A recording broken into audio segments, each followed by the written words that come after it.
All right. So, once again, thank you all for coming out. Let's give Anish a big round of applause and welcome him to the stage. A great time, my friend. Thanks for the introduction, Jurist. Today I'm going to talk to you about how we can build more secure systems by applying the age-old wisdom of turning it off and on again, and how we apply this to the design of a hardware cryptocurrency wallet. Quick show of hands, how many of you own one of these security devices, these security dongles, things like YubiKeys or hardware cryptocurrency wallets? A good number of you. Look to your left, look to your right. Those who didn't raise their hands are probably going to get hacked. So we believe in the value of these external devices to augment our PC in order to increase security. And it's not like all these devices are created equal. They're actually getting better over time. Some are maybe not the best idea, like SMS-based two-factor auth is kind of a mess. And I don't know about you, but at least for me, it doesn't really work at DEF CON because my phone's been on airplane mode since Thursday. But other devices do a pretty good job of preventing certain kinds of attacks. For example, U2F tokens have more or less solved phishing, and that's pretty cool. But here, this is not just devices becoming kind of better and better, decreasing the size of the TCB in a straightforward way. It's not just a continuous improvement of two-factor authentication devices. There's something a little bit more interesting going on here. I think there's been a paradigm shift. On one hand, we have two-factor auth devices, which are all about doing more secure login on your PC. This does things like protect from stolen passwords or against phishing attacks. But on the other hand, we have this new type of device, a hardware cryptocurrency wallet, or at a higher level, or more general sense, an external transaction approval device. And this device removes the PC from the trusted computing base entirely. There are scenarios where two-factor auth won't save you, but transaction authorization will, namely if your PC is compromised. And these may seem like they're solving different problems because two-factor auth is traditionally associated with websites, whereas hardware wallets are obviously associated with cryptocurrencies. But this idea of factoring out the most sensitive approval decision onto a separate secure device, well, this idea is universal and it could be used by websites too. And so this is a way to improve the security of a large class of applications. Now you might ask, can we just make the PC secure instead? Well, the PC is kind of a disaster. Everything's terrible. It's just this tower of complex technologies where every one of them has major security flaws. And while we have mitigations and workarounds for a lot of these, it's just this cat and mouse game. New attacks come out, then developers patch those exploits, and then this cycle repeats. And we have no strong security in any principled sense. We have applications that are millions of lines of JavaScript code using who knows what dependencies from NPM, probably running inside an Electron container. And this is running on top of a complex operating system that's at least tens of millions of lines of code, probably filled with bugs. And this operating system is running on a CPU that's a leaky abstraction for the abstract machine it's implementing. And so our CPUs are susceptible to all sorts of things, including these microarchitectural bugs that have been getting a lot of attention recently. Things like Spectre and Meltdown and Foreshadow and Zombie Load.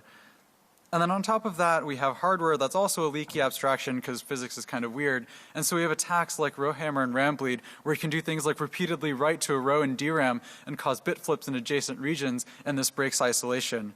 And so everything's a disaster. It's too hard to build secure applications on the modern PC. But if we can't make the PC secure, maybe that's okay. Maybe we can use this transaction approval paradigm instead, where critical approval decisions and applications are factored out and go through a separate secure device. And we can use this as a way to bootstrap security. And these hardware devices, as opposed to our PCs, just might be simple enough that we can get them right and have strong confidence that we've gotten them right. Maybe with these devices, it's possible to move beyond the just, it hasn't been hacked yet, and towards having a more principled reason for believing that such a device is secure.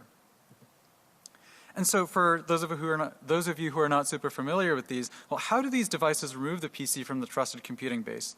Well, it's really natural for applications like cryptocurrencies because they're already structured to require private key signature in order to do the sensitive operation. And so when using a hardware cryptocurrency wallet, the private key never leaves the hardware device. And so the way it works is you can pair it with an untrusted PC, and then if you want to do anything like send a transaction, what you can do is craft that transaction on the PC. you can say like, oh, I want to send 0.1 Bitcoin to address XYZ, but you can't actually sign and broadcast the transaction because the PC does not have the private key. Instead, all you can do is send the transaction from the computer to this hardware device, which can then parse the transaction, display it to the human in a human-readable way, like again, 0.1 Bitcoin to address XYZ, and then only if the human confirms the transaction on the device by pushing the button does this device sign it with the private key and send it back to the computer so it can be broadcast. And so if something goes wrong here, like if the PC is compromised, it might do something evil, right? It might do something like swap out the recipient address with that of the attacker, or it might change the amount that's being sent. And if there's malware running on the PC, it could do all sorts of wacky stuff. Like it could even fabricate the contents of the screen. So it could display on the screen like, oh, you're sending a Bitcoin to your friend, when in fact what the computer's actually doing is sending all your money to the attacker. But even if the PC is compromised, the hardware wallet user is safe. Because even if the PC screen lies to the user, the device will show the actual recipient address.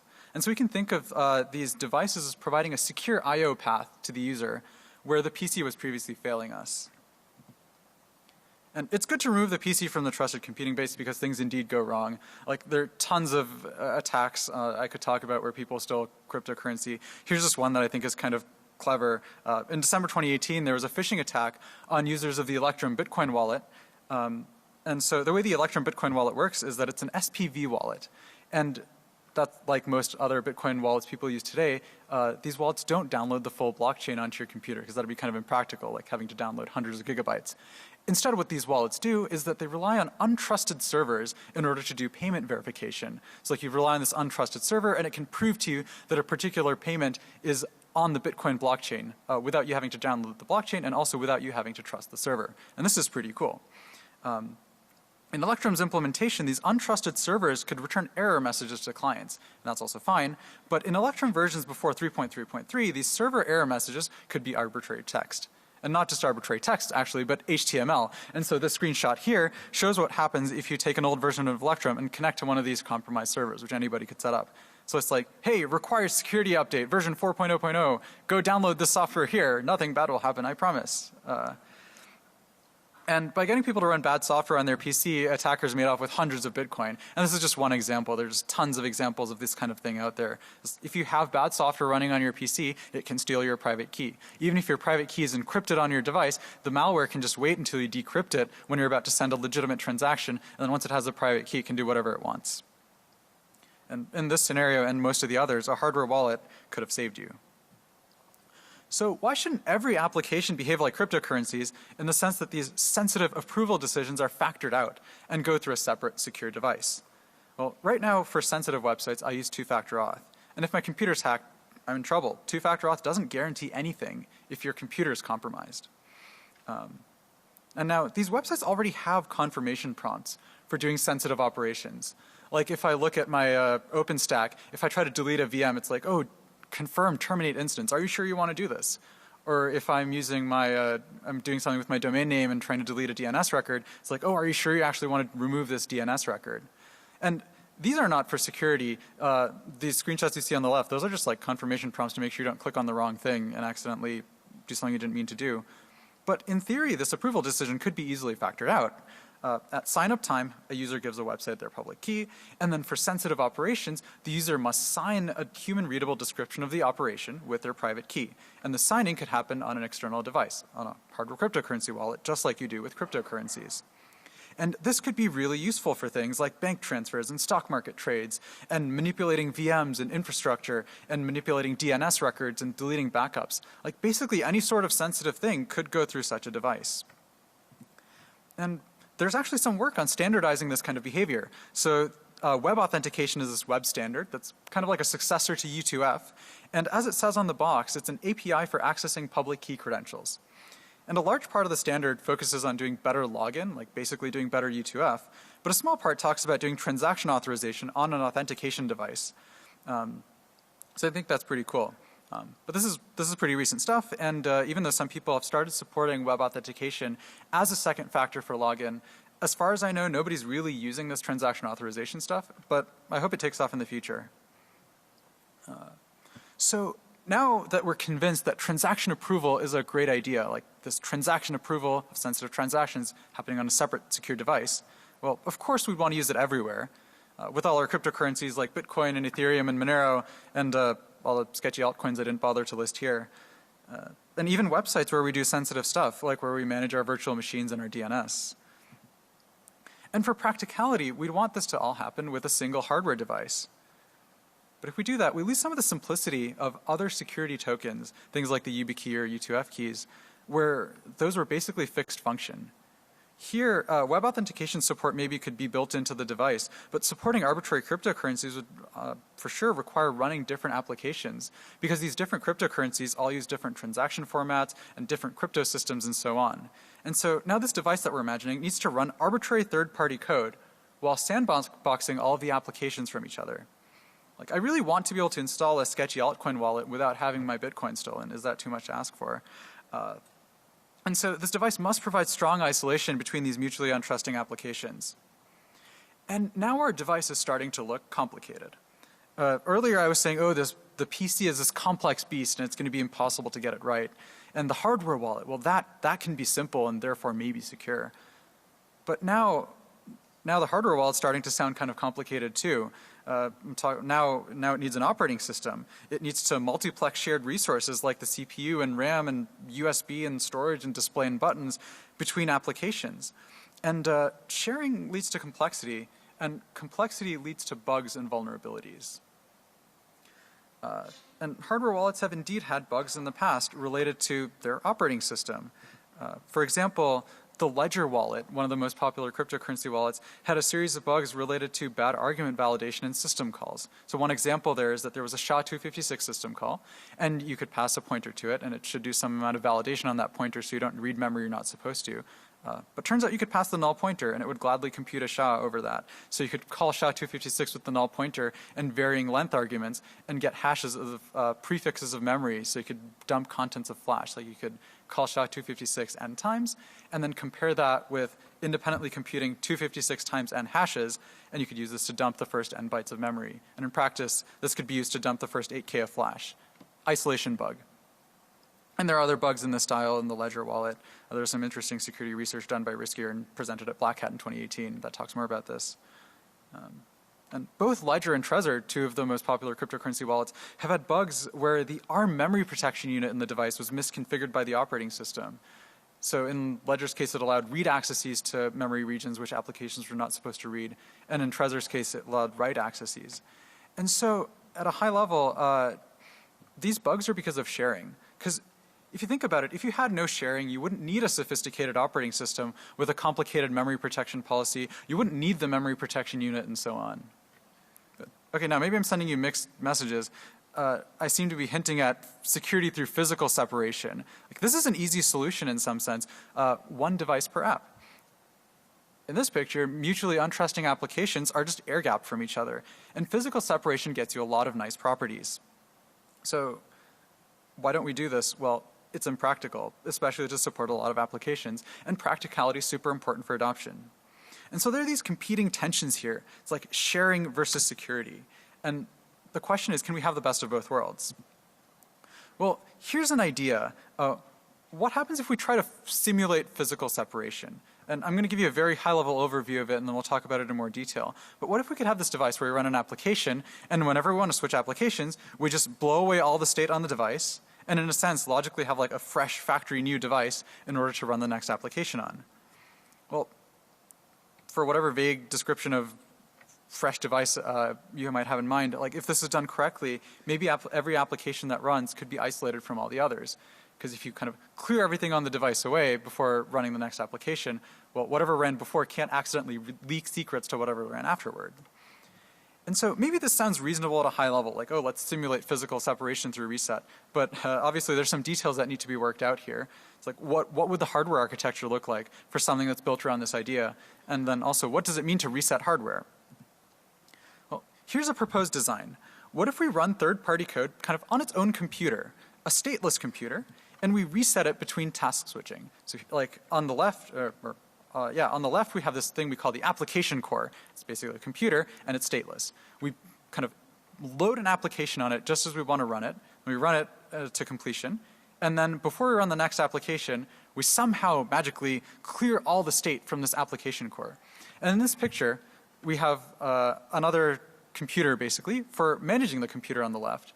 And the computer on the left is stateless, but runs third-party code. And the computer on the right is stateful. It can write stuff to flash memory, but it never runs third-party code. And so this has some other nice properties.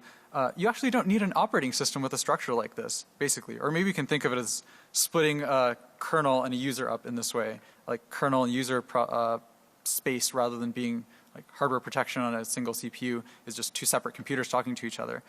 But in this picture, whatever code runs on this like application computer we have on the left, well, it doesn't need an operating system. We can just give it access to bare hardware. Because operating systems are all about kind of mediating access to shared hardware.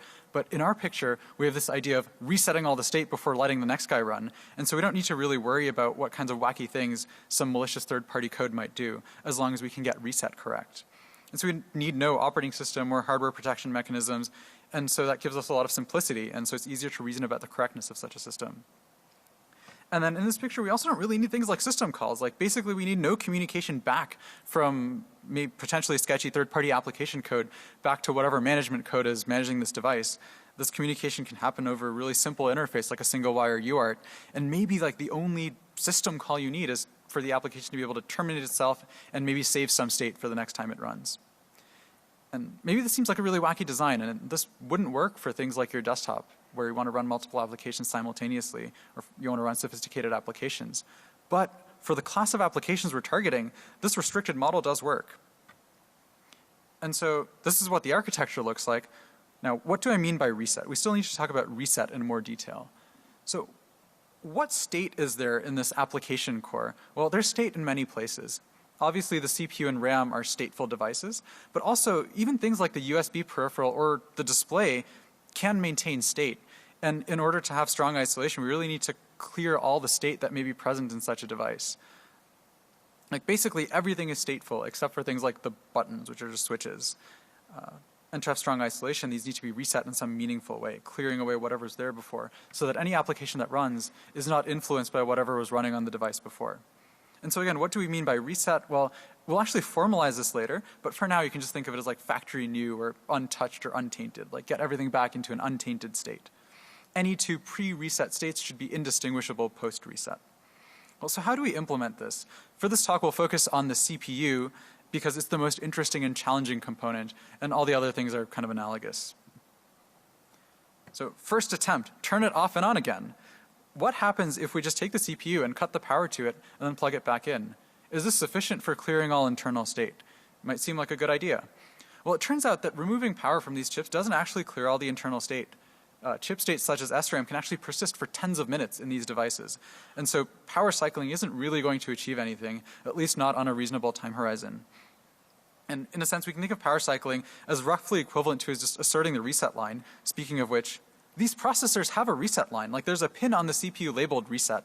Does this do the right thing? Well, to answer that question, to understand what this reset line really means, well, the first place we might look is the ISA manual. And so here I have a screenshot from the RISC-V instruction set manual. Other instruction sets, say things like ARM, are kind of similar. Just RISC-V had a really clean description of this, so that's why I chose this one. And looking at this, we can see that the reset specification of RISC-V is really weak. All that the manual really tells us is that after reset, the program counter is set to an implementation-defined reset vector, and all other state is undefined. And this is kind of like undefined behavior in C or something like that, where something specific does happen. It's just that the standard doesn't guarantee that any particular thing will happen. So what happens in practice? Well, all state isn't reset. Like, for example, registers may retain their pre-reset value. And so just asserting the reset line of a CPU isn't really enough to achieve the kind of stronger notion of reset. Maybe we'll call that deterministic reset that we were thinking about. So, okay, here's another attempt. What happens if we run code post-reset? We might be inspired by the part of the manual that said the program counter is set to an implementation-defined reset value. That means that once we reset a CPU, we can return control to a known location. And maybe there we can have a read-only region of memory where we have some code that cleans up the rest of the state in the CPU. Like reset guarantees that the program counter will go there, and then we can run the special code that does things like clearing the registers of the CPU. So what needs to be cleared? Well, maybe we can read carefully through the ISA manual and identify all the registers and stuff internal to the CPU, things like the flags registers and all that. And if we think about it really carefully, maybe we can write code that clears it. Well, it turns out that that still isn't enough. There's actually more state inside a CPU beyond what is even named in the ISA manual. Because at the abstract machine level, there's no notion of a lot of the details of what's inside a CPU. Like in the ISA, there's no notion of a branch predictor. There's no notion of caches and things like that. These are all implementation details designed to make a processor go faster. But oftentimes, these details end up causing problems, as we've seen in microarchitectural side channel attacks in things like Spectre and Meltdown and so on.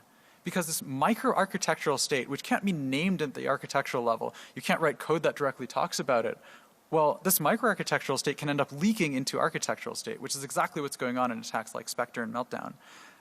For example, through timing. And this is problematic. So are we stuck? Because code can only talk about architectural state. And so instructions can't even name things like the branch target buffer or things like that. Those just don't exist at the architectural level. And also, every CPU's microarchitectural details are going to be different, so it seems like it would be hard to support many CPUs. Well, I think one step we could take is just minimize complexity. Like in our relentless pursuit of simplicity, we should just use a processor that doesn't have all these fancy features. We're not trying to do anything super complex, like we're not running Fortnite on this thing. We're just signing like small blobs of data and displaying some small text on a screen. And so we don't need a fancy processor. We can just use something that doesn't speculate and has no branch predictor and stuff like that to minimize microarchitectural state. Like if there's no branch predictor, we don't need to worry about clearing it, right? But even the simplest of CPUs is going to have some microarchitectural state, some implementation details that are not named at the ISA level, but there's still state inside the CPU. And it's really hard to reason about whether or not this could be problematic, so we better figure out how to clear it. And so here's our final idea. It actually turns out that it's possible to write code that resets a CPU, like using this idea of asserting the reset line to return control to a particular point we control, and then letting the CPU run for several cycles to run some code that we wrote. Now I might say, hey, wait a minute. I thought you said that code can't talk about microarchitectural state. And yeah, that's true. But running code on a CPU affects microarchitectural state. It's not described in the ISA manual how it does so because it's specific to a CPU. But for any given CPU, any particular CPU, the implementation is deterministic. It like does some particular thing, even if it's not defined by the ISA manual. And so what if we wrote code to very carefully have the desired effect on a specific CPU? Like, for example, you might imagine if a CPU is a pipeline CPU and you just execute a bunch of instructions, they'll end up kind of clearing away a lot of the state that was in the pipeline. And some CPUs are open source, so we can actually consult the gate level implementation of the CPU and understand the effects of code at the microarchitectural level. Now, what if we got it wrong? Well, then we just have no more isolation. Like this is our kind of tool we're using to achieve isolation. And so it's really important that we get it right. But this process seems very challenging and error prone. Like this code itself seems hard to write, right? Like how do you write code that has the right effect at the microarchitectural level?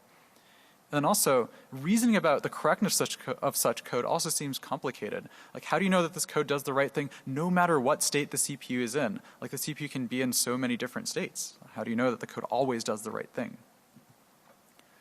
Well, so how do we know that reset is correct? Well, what is reset trying to do?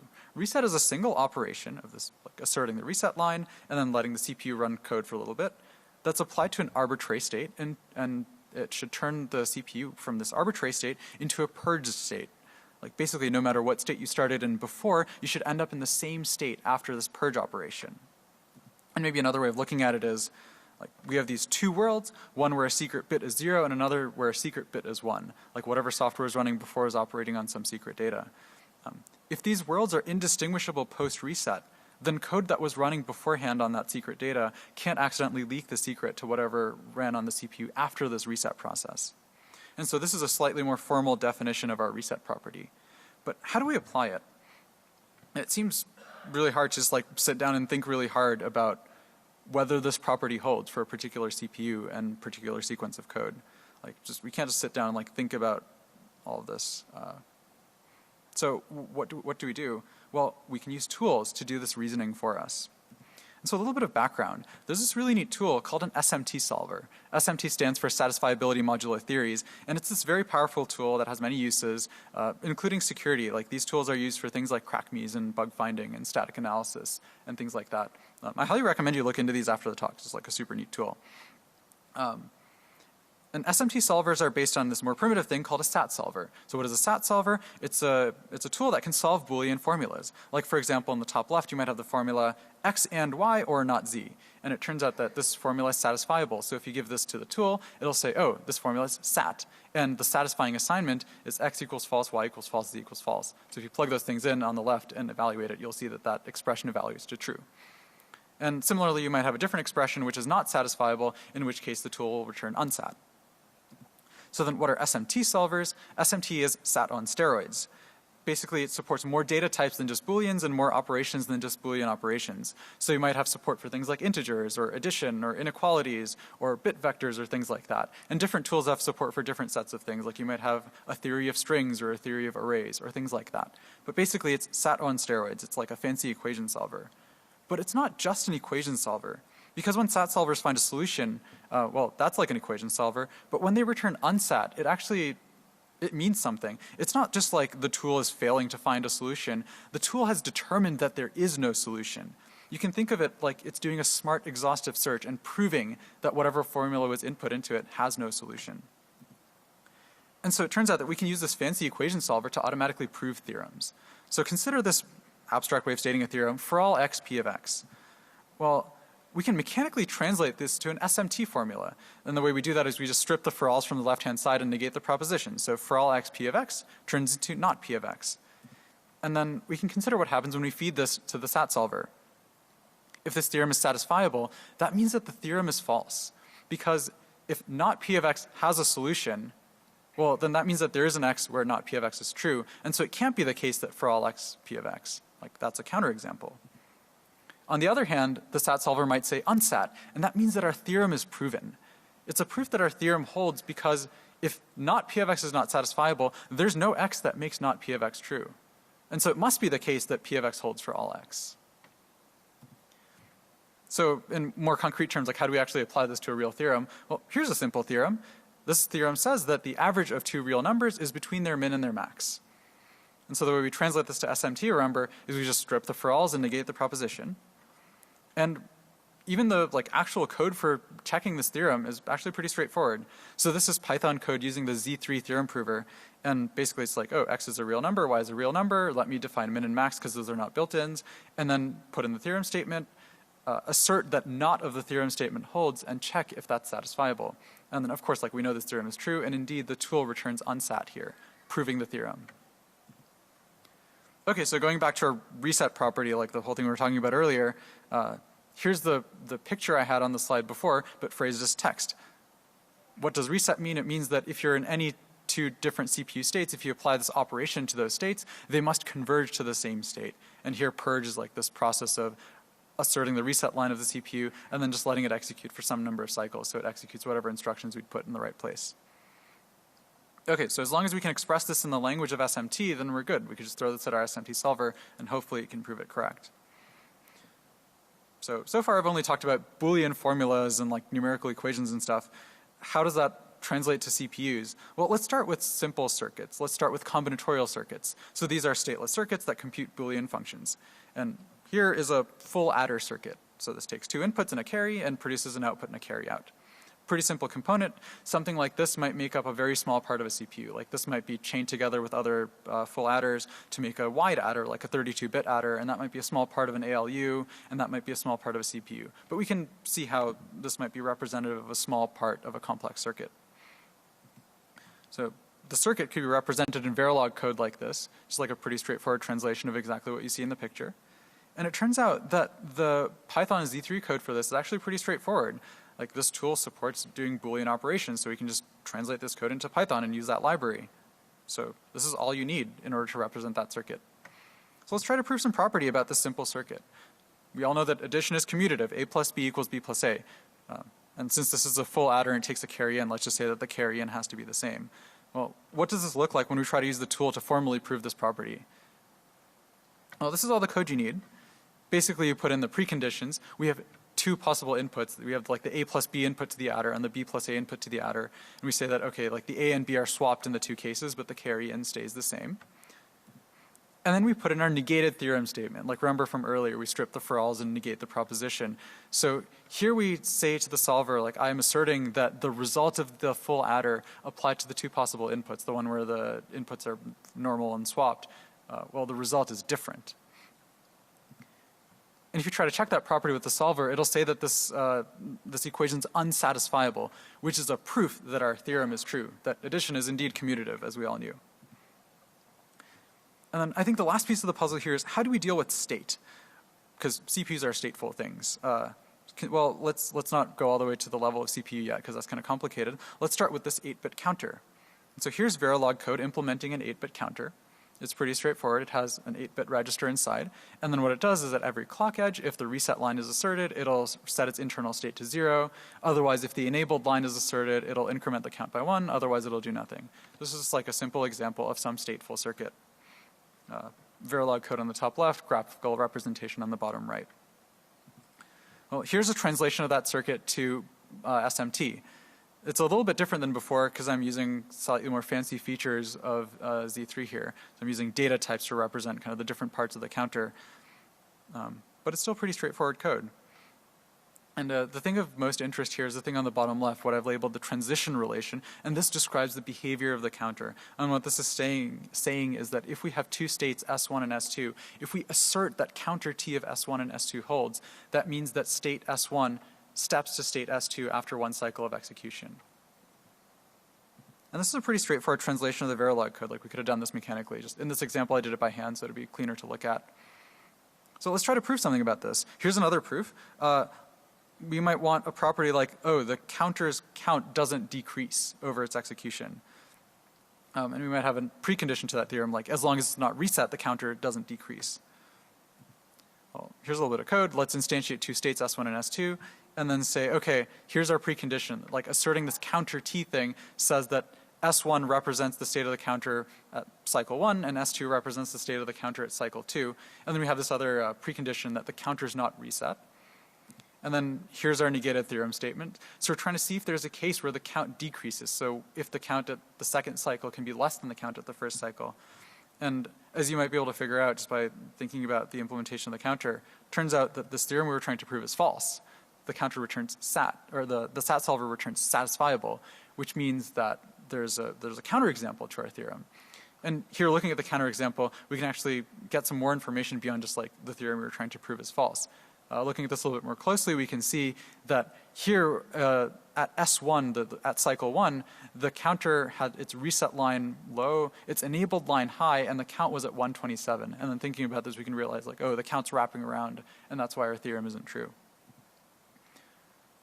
Okay, so how do we apply this to CPUs? Well, the CPU is basically like our example of the counter. It's just a little bit bigger. Like it's a big circuit that has some state, has some inputs, has some outputs, and we can think about it kind of in the same way. Like just like we had this counter S to represent the state of the counter and the counter T to represent the behavior of the counter, we can just have a CPU S and a CPU T. And this translation can be done entirely mechanically. So on the left-hand side, I have Verilog implementation for the gate-level implementation of a CPU. And on the right is the extracted Z3 code that describes one cycle of executing the CPU. And just like you can simulate a CPU that has some concrete state, like with standard Verilog simulation tools, using these technologies, you can simulate a CPU over symbolic state. So you can be like, the CPU is in some unknown state. Let me reason about what happens after some number of cycles of execution. You can even do reasoning over like partially symbolic state. Like you might say, if the program counter is 0 but all other state is unknown, let me reason about what happens over several cycles of execution. And so now again, visually, this is what our reset theorem looks like. So we're considering two worlds where they can be in any possible initial states. And what we do is we apply the reset operation to, like in one cycle of execution, like we assert the reset line and simulate the CPU for one cycle. And then after that, we let go of the reset line and just let the CPU execute a whole bunch of cycles and over symbolic states. And if they converge to the same final state, no matter what the initial possible states were, then our reset operation, our purge operation is correct. And note that this is not like a test. This is not doing like test cases and checking for a bunch of different things. It's a proof. This must hold for any two possible starting states. And if the SAT solver can prove this correct, well, it will always work. And with these tools, we get a really nice workflow for developing this reset code. So remember, I was talking about how it might be complicated to write code that has exactly the right effect at the microarchitectural level. Well, what's kind of cool is that with these tools, we can write some code and just throw it at the verifier. And if the verifier says unset, then we're done. Like, that means that the CPU is always reset correctly. But if the verifier says sat, not only do we know that our reset code doesn't quite do the right thing, we find out that there's a concrete counterexample, and the tool can actually tell us, oh, this particular piece of microarchitectural state was not properly cleared, or not provably cleared.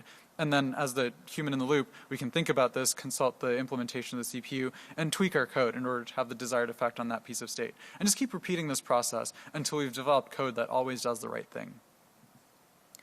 So what does this actually look like in practice? Well, here's a demo of using our tool to verify a CPU. And so in this demo, we're going to be developing reset code for the Pico RV32 processor, which is a simple RISC-V processor.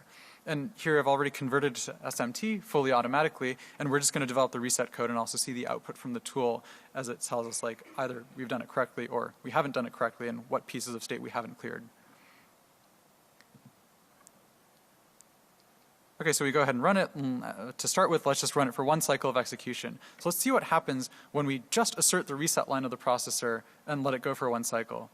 Well, as we might have expected, it's not correctly reset. There's a bunch of internal state that's not reset. And this tool tells us one particular piece of state that it complains about. And it also gives us a concrete counterexample where it gives us an entire CPU state, where if you take these two CPU states that are different from each other and then try to apply the reset procedure, they still haven't converged. And then the tool also helpfully tries to point out a bunch of other differences between the states. So this is like pointing out a whole bunch of internal microarchitectural state which is not cleared. And so as a programmer, we can look at this, like think about what's going on. And in this particular example, the one piece of state that the tool complained about way at the top was part of the instruction decoder. And so thinking about this, we can be like, oh, maybe we can just write some code. Like if we let the CPU execute for more cycles, maybe whatever's going on in the instruction decoder, well, it might be like cleared up by this. And so what happens if we just put a bunch of nops at the start of the region which the CPU executes from when it's reset? Well, okay, the tool still failed. Oh, I only ran it for one cycle.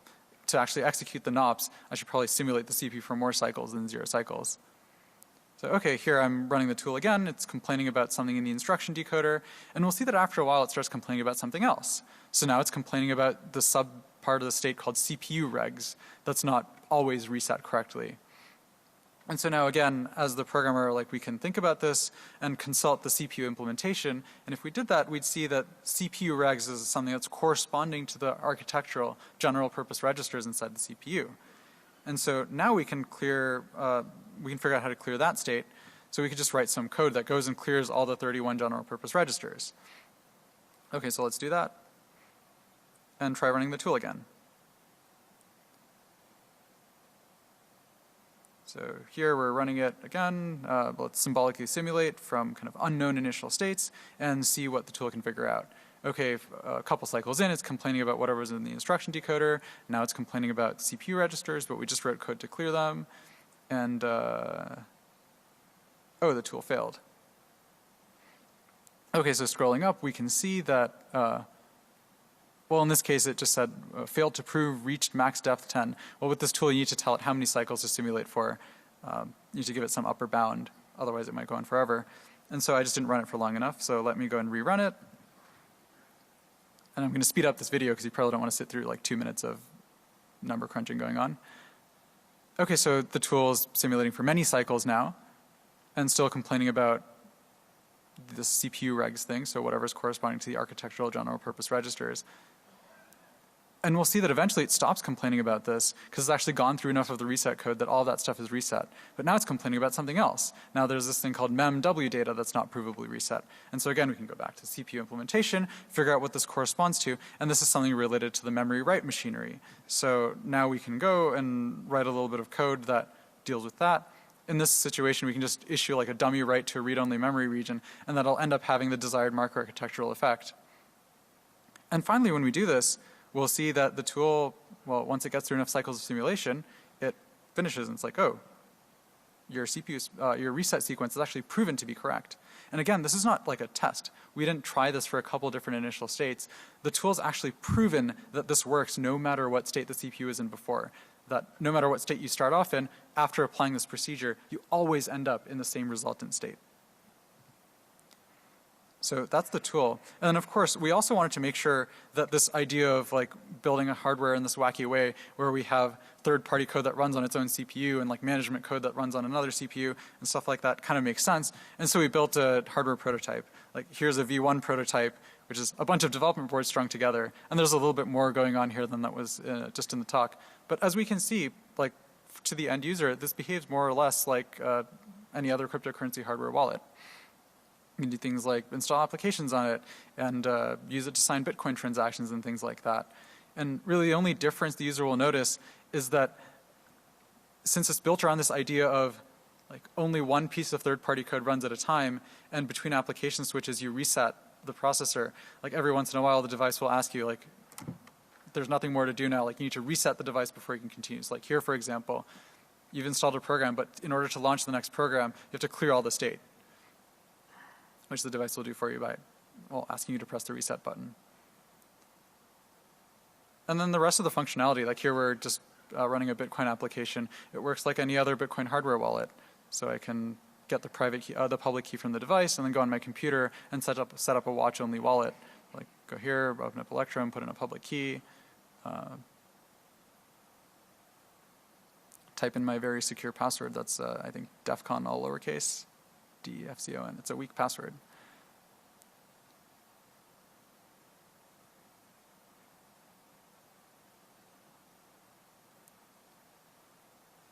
And it basically does the thing. We first magically receive Bitcoin so we can actually send a transaction.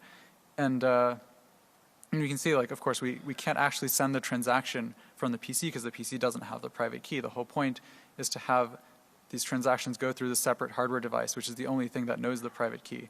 We can use the PC to construct this transaction, send it over to the device, which will parse it, display it on the screen in a human-readable way, and only if it's confirmed does the device sign the transaction and send it back to the PC, at which point it can be broadcast on the internet.